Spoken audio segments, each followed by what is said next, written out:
لو يرضي ربنا الكلام دوت يا جماعه، حد يقول لي يرضي ربنا ده؟ يعني ده كده مدخل كفر الزيات من ناحيه الجزيره. لو يرضي ربنا وقف الحال اللي احنا فيه،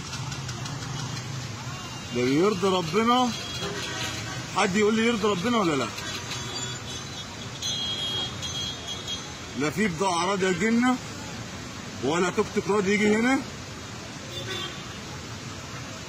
وعايشين في غم وصداع وتراب، والناس ولا على بالها، وكل جاي في وش التاني اهوت. لا في عسكري مرور ولا في اي حاجه خالص اللي هو ينظم ولا يعمل اي حاجه. حرام ولا حلال؟ حد يقول لي.